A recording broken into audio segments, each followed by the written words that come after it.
2,500 years ago, a man stood at the gates of the greatest city on earth. Behind him, the most powerful army the world had ever assembled. Before him, walls so massive they seemed to touch the sky. Inside those walls, tens of thousands of slaves. Men, women, and children ripped from their homelands. Prisoners who had given up all hope of ever seeing their families again. Every conqueror before this moment had done the same thing. They broke down the walls. They slaughtered the men. They enslaved the survivors. They burned what remained. That was the code. That was the law of war. That was how power worked since the dawn of human history. But this man was about to break every rule ever written. He was about to set them all free. His name was Cyrus. And this is the story of the king who freed nations. Before we continue, less than 5% of viewers are subscribed. If you believe in history hidden secrets, hit that subscribe button right now. Now I want you to forget everything you think you know about ancient kings. Forget the tyrants. Forget the blood-soaked conquerors. Forget the cruel despots who built their thrones on mountains of skulls. Because the man I'm about to tell you about was none of those things. And that is exactly why the world tried to forget him. See, history has a funny habit of remembering the monsters. We know all about the cruel emperors, the mad kings, the brutal dictators. Their names echo through the centuries because destruction is loud, violence is memorable, cruelty makes headlines, but kindness, mercy, liberation, those things get buried, those things get forgotten. Those things do not fit the narrative we have been taught about ancient power. Cyrus the Great does not fit that narrative, and maybe that is why his story is the most important one you have never really heard. Let me take you back to the beginning. Cyrus was born around 600 BCE in a world that was drowning in brutality. The Assyrian Empire had just fallen, but its legacy of terror still haunted every kingdom in the ancient Near East. The Assyrians had invented psychological warfare. They would skin prisoners alive and hang their bodies from city walls. They would deport entire populations, scattering families, across thousands of miles so they could never reunite. They would burn libraries, destroy temples, and erase cultures from existence. This was the world Cyrus was born into. This was what power looked like. This was the only model of empire that had ever existed. And Cyrus looked at all of it and said no, not with words, with actions. His rise to power was remarkable enough. Born a prince of the small Persian tribe, he was supposedly hidden away as an infant to save him from assassination, raised by shepherds, unaware of his royal blood. Then, when the truth emerged, he united his people, overthrew the Median Empire, and began building something new. But here is what made Cyrus different from every other ambitious king in history. He actually had a philosophy. While other conquerors just wanted power, Cyrus wanted to prove something. He believed that people would willingly accept his rule if he treated them with dignity. He believed that mercy was more powerful than fear. He believed that you could build an empire not on the bones of the conquered, but on their gratitude. Everyone thought he was crazy. They were about to be proven very, very wrong. When Cyrus conquered the kingdom of Lydia, the ancient world expected a bloodbath. King Croesus, the richest man alive, had been captured. Standard procedure would be execution, maybe torture first, definitely humiliation. Cyrus did none of that. He reportedly saved Croesus from death. Some accounts say Croesus tried to burn himself alive on a pyre rather than face capture, and Cyrus ordered his men to save him. Others say Cyrus simply showed him mercy from the start. Either way, the result was the same. Croesus lived. He was treated with respect. According to some ancient sources, he even became an advisor to Cyrus. An advisor, a conquered king giving counsel to his conqueror. This was unheard of. This was revolutionary. This was terrifying to every other ruler in the ancient world, because if Cyrus could turn enemies into allies instead of corpses, what did that mean for them? But Lydia was just practice. The real test was coming. Babylon. I need you to understand what Babylon represented in 539 BCE. This was not just a city. This was the center of the known universe. For over 1,000 years, Babylon had been the heart of civilization. Its hanging gardens were legendary. Its temples touched the clouds. Its walls were so thick that 2 chariots could race side by side on top of them. And inside those walls, something terrible was happening. The Babylonian king Nabonidus had filled his city with slaves, entire nations of people ripped from their homes and forced into bondage. The Jews were there, taken from Jerusalem almost 50 years earlier, their temple destroyed, their homeland in ruins, their hope completely gone. Generations had been born in captivity, children who had never seen their ancestral lands, grandparents who would die having never returned home. They had prayed for deliverance. They had begged their God for a savior, and then they heard the name Cyrus. Rumors spread through the slave quarters like wildfire. A new king was coming, a king from the east, a king who did not slaughter the conquered, a king who did not worship the same gods as the Babylonians. Could he be the one?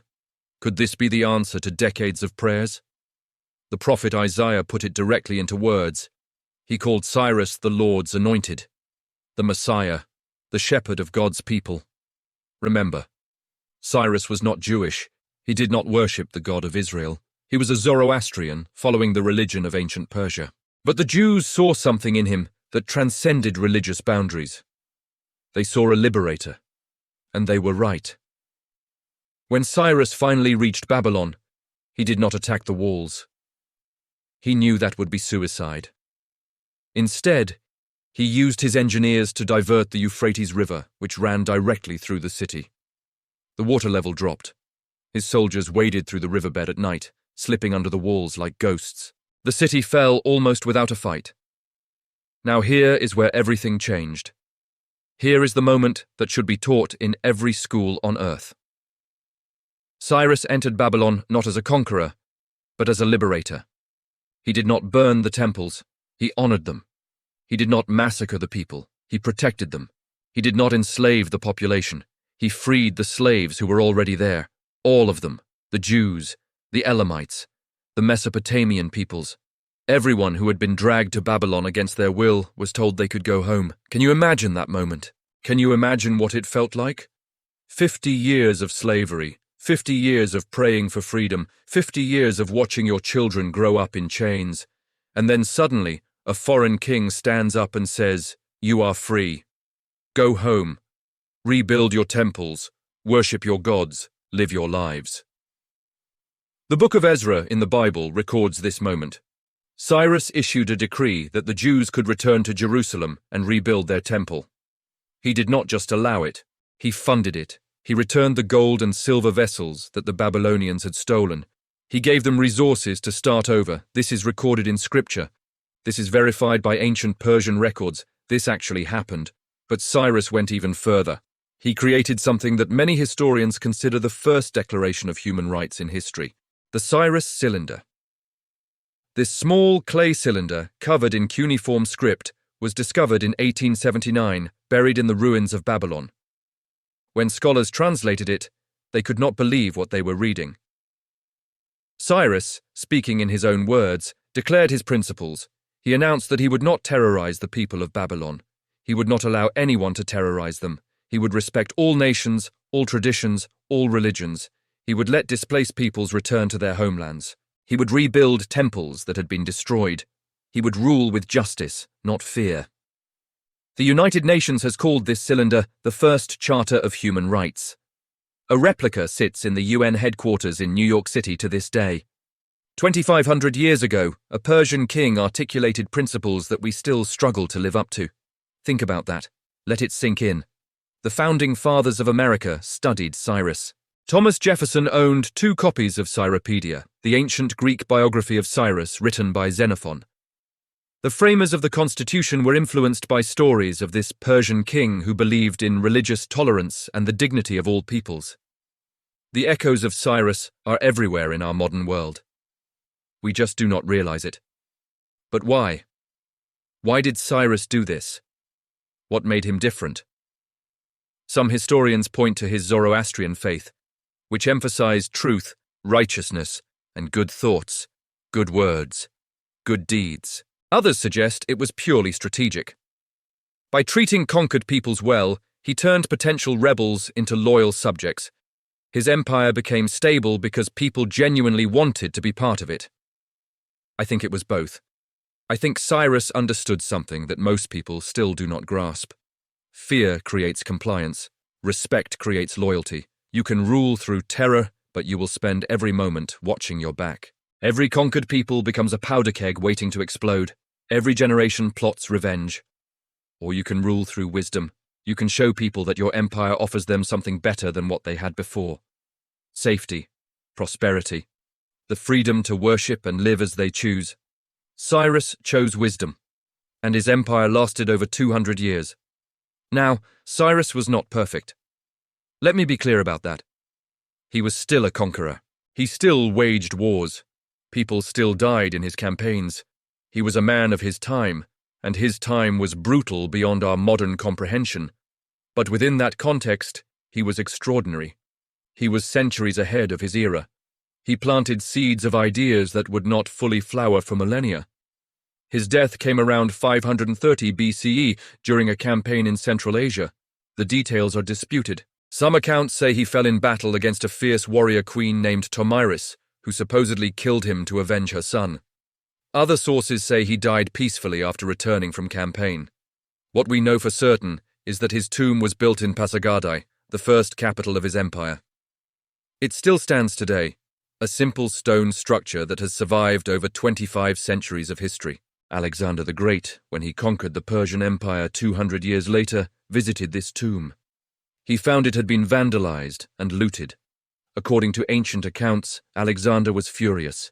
He had the tomb restored and protected. Think about that. Alexander, the Macedonian conqueror who destroyed the Persian Empire, still respected Cyrus. He reportedly read the inscription on the tomb and wept. That inscription, according to the ancient Greek historian Strabo, read simply, "O man, whoever you are and wherever you come from, for I know you will come, I am Cyrus who founded the empire of the Persians. Do not grudge me this little earth that covers my body." Even in death, Cyrus asked for nothing but respect. His legacy is almost impossible to measure. He created the template for every successful empire that followed. Tolerance, infrastructure, local autonomy within a larger system. These ideas came from Cyrus. He freed the Jews, who went on to write scripture that would influence 3 major world religions. Without Cyrus, there might be no Second Temple. Without the Second Temple, the entire trajectory of Judaism, Christianity, and even Islam would be different. He proved that kindness could be a political weapon, that mercy could build empires, that the sword was not the only tool of power. In Iran today, he is still revered as the father of the nation. In Israel, he is honored as a righteous Gentile. In the West, his principles are literally written into our founding documents, even if we have forgotten where they came from. The world remembers Alexander. The world remembers Caesar. The world remembers Genghis Khan. But the world should remember Cyrus.